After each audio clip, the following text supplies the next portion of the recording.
संत नहीं शैतान है।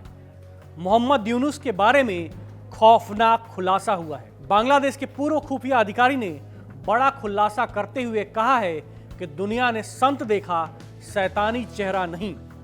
नमस्कार, मैं हूं आदर्श। बांग्लादेश के पूर्व इंटेलिजेंस ऑफिसर और डिप्लोमेट अमीनुल हक पोलास ने देश की अंतरिम सरकार के हेड मोहम्मद यूनुस के बारे में कई खुलासे किए हैं। पोलास ने नोबेल पुरस्कार विजेता यूनुस के बारे में छिपे पावर स्ट्रक्चर, वित्तीय हेरफेर और राजनीतिक महत्वाकांक्षाओं पर बात की है। अमीनुल हक पोलास ने न्यूज 18 के साथ बातचीत में बांग्लादेश के राष्ट्रीय सुरक्षा प्रणाली के अंदरूनी रहस्यों पर अपने अनुभवों को साझा करते हुए मोहम्मद यूनुस का एक ऐसा पहलू दिखाया है जिसे दुनिया ने पहले कभी नहीं देखा है। बांग्लादेश के पूर्व इंटेलिजेंस अफसर और डिप्लोमेट अमीनुल हक पोलास ने हाल ही में मोहम्मद यूनुस के बारे में कुछ ऐसा सच्चा खुलासा किया है जो पूरी दुनिया को चौंका सकता है। बांग्लादेश में उन्हें एक समाजसेवी और ग्रामीण महिलाओं का उद्धारक माना जाता था, लेकिन पोलास का कहना है कि असल में यूनुस एक खतरनाक और भ्रष्ट नेता है जिनके पीछे कई काले राज हैं। पोलास के मुताबिक जो चेहरा दुनिया ने देखा वो पूरी तरह से नकली है। पोलास ने बताया कि उन्होंने यूनुस के बारे में कई हैरान करने वाली बातें देखी हैं।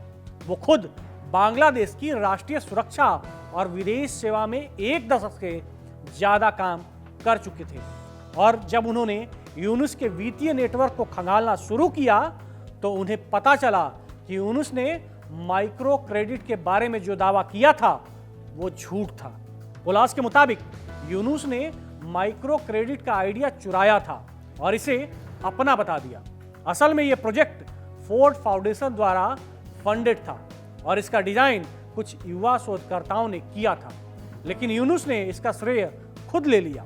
पोलास ने बताया कि जब यूनुस की अंतरिम सरकार आई तो उनके लिए हालात बहुत ही खतरनाक हो गए। उन्हें खुलेआम धमकी दी गई, अगर उन्होंने कुछ किया तो उन्हें गायब कर दिया जाएगा। पोलास का कहना है कि वो इस हालात में बांग्लादेश में नहीं लौट सकते थे और भारत में ही उनके लिए बचने का रास्ता था।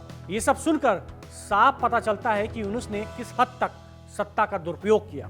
पोलास का कहना है कि यूनुस ने कई संस्थाएं बनाई जिनका असल उद्देश्य गरीबों की मदद करना नहीं बल्कि खुद को और अपने परिवार को फायदा पहुंचाना था। उन्होंने इस संस्थाओं में अरबों रुपए जुटाए और उनका गलत इस्तेमाल किया।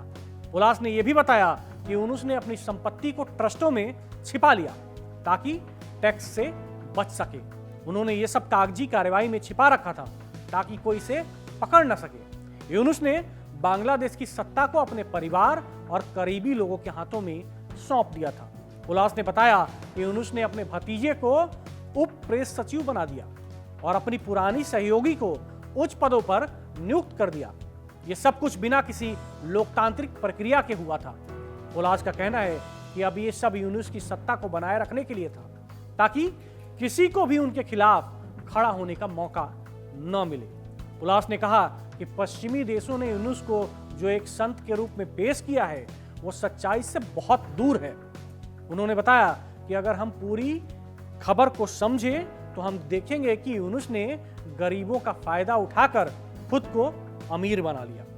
पोलास का कहना है कि एक दिन सारी सच्चाई सामने आएगी और लोग समझेंगे कि यूनुस असल में कौन है।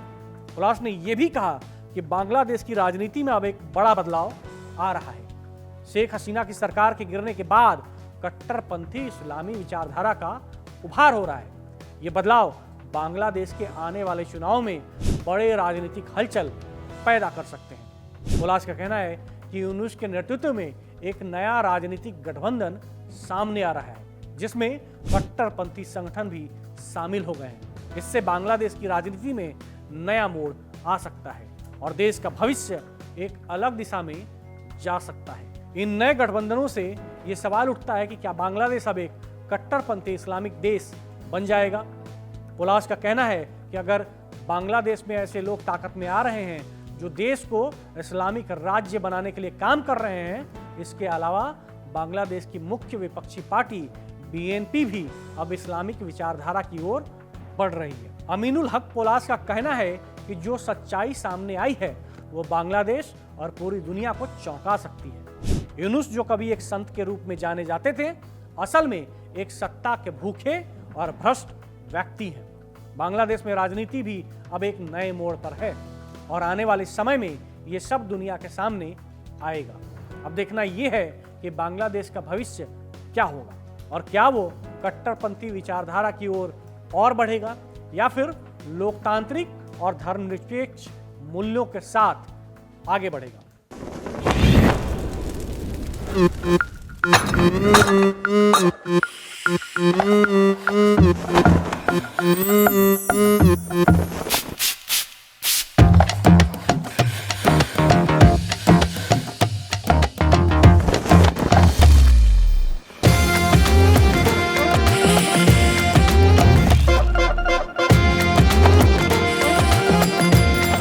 ये कड़क है।